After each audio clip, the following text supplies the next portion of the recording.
IoT and now 5G. I know I've been looking ahead as being responsible for our IT solutions is what it means as an enterprise. Mm-hmm. What I'd love to hear from you is what are the trends that you see, how do you see this evolving, and what lies ahead for us in the next 5 to 10 years?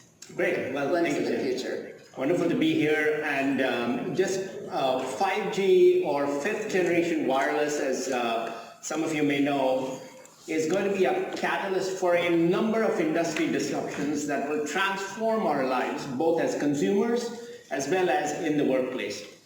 Now, at a very basic level, 5G is going to offer us orders of magnitude larger bandwidth, as well as data capacity for communication, but up to 10 to maybe even 100 times the bandwidth that people are used to today on their mobile phones.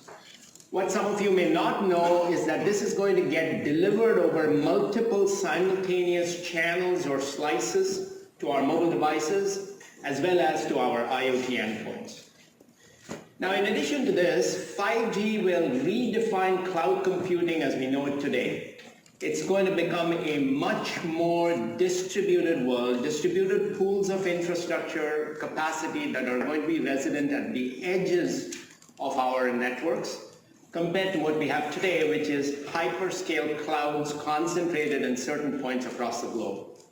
So if you put all this together, we are going to be experiencing an unimaginable scale of data creation and consumption at endpoints and IoT devices supported by this edge infrastructure.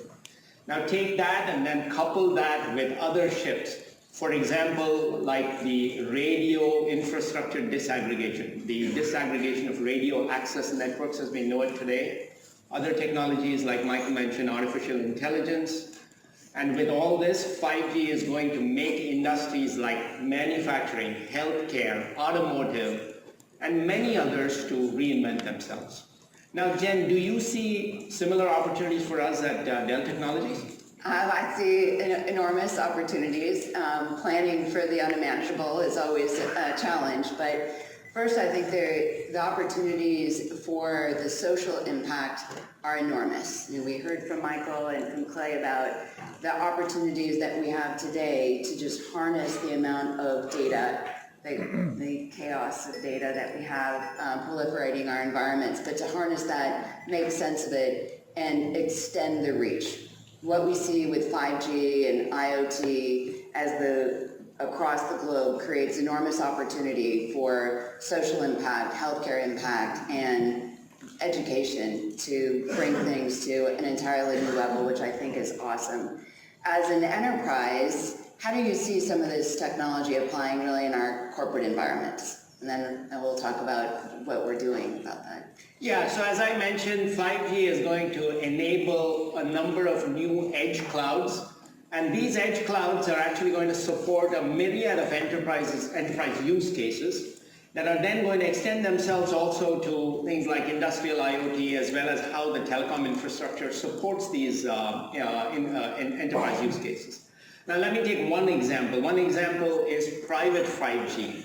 So the ability for having radio connectivity on campuses of companies like Dell. This can then bring us much better or higher order connectivity than potentially Wi-Fi, so it could either enhance or compete with Wi-Fi. And we could have that delivered to us by a number of different telecom carriers. So this is an example of how all of this comes together to serve us as an enterprise. Now the growth of these 5G services are going to rely on a multi-cloud infrastructure. Okay? And so this multi-cloud infrastructure with different types of cloud capacity underneath is going to require us to provide consistent, cohesive, as well as secure management and orchestration across all of these clouds, whether they are private clouds, public clouds, telco clouds, or edge clouds. It's a lot of clouds. And I think the future for us is really bright when we think about the opportunities that will create for us to innovate as a corporation, new business models, new processes, and greater experiences for our team members and our customers. One of the things that we're doing internally to prepare for this, because It's not going to happen overnight, but I think the ramp is going to be steep as we look at the evolution of the bandwidth that we have available, the data that's coming to us, and the opportunities to analyze it. So some of the things that we're doing, and I'd love your opinion on it, is as we roll out new devices to our team members, we're rolling them out with Workspace ONE. We get the security, the management, and a better experience for all of our employees. Second is we think kind of from we'll call that the corporate edge, is looking at our network and deploying SD-WAN. Actually having our network software defined gives us a lot of flexibility in terms of how we're managing network traffic and taking advantage of some of the capabilities our product teams have put into the solution itself to handle that for us, which makes it easier for my IT team to not be looking at all of these things as one-offs. So if we look at the edge, the network, the next piece is building out our own private cloud.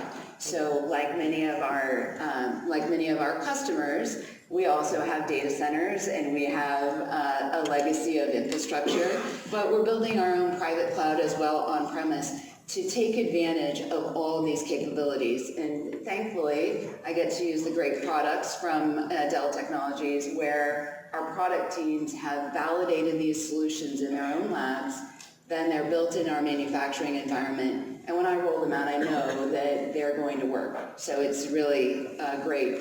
And probably the thing that has the longest lead time for us to prepare for the decade ahead or the year ahead, depending on your time frame, is our applications. So one of our important strategies that we are really focused on and measure on a weekly basis, it seems, is making sure that our new applications and even our existing applications that we're refactoring are written as cloud native and cloud agnostic. And that second part is really important as we think ahead to say, how do we want to have flexibility to move workloads between the edge, between the various clouds that we talked about, and leverage the distributed capacity that we're going to have, those applications to capture the data, analyze the data, and provide insights at the right point actually have to be cloud agnostic. They need to be able to move so that we can get them to the right point. So those are some of the things that we're doing to prepare. Yep. Hopefully that makes sense as the future as you see it. No, it is. It's a fascinating time for us at Dell Technologies. As Michael mentioned, and as you will hear throughout the course of today and tomorrow, at Dell Technologies, we are innovating and creating easily manageable infrastructure to support this next generation of edge clouds. So one example is a managed edge solution called Dell Technologies Cloud Data Center as a Service. And this allows enterprises to get the benefit of edge computing without having to have the operational headache of managing infrastructure. So you sort of have the best of both worlds here. If you add to that all the other innovations that we're doing, for example, in areas like closed loop automated management assisted by artificial intelligence to make sure that we are effectively sort of intervening right points and right time based on the knowledge that we have from machine learning, this just shows you how even as the world is evolving and as we look at that infrastructure layer underneath, how we at Dell Technologies are innovating to keep this up for the next generation. The opportunities ahead of us are incredible. The next 10 years will unleash possibilities through data and allow us to innovate and drive great outcomes in ways that we probably haven't seen before. Not hard to imagine that it's going to be a better place. I personally love the fact that we have the opportunity to partner across Dell Technologies to leverage the innovation of our product teams, leverage that internally in our IT organization, and share that with our customers so that we can all focus on better outcomes.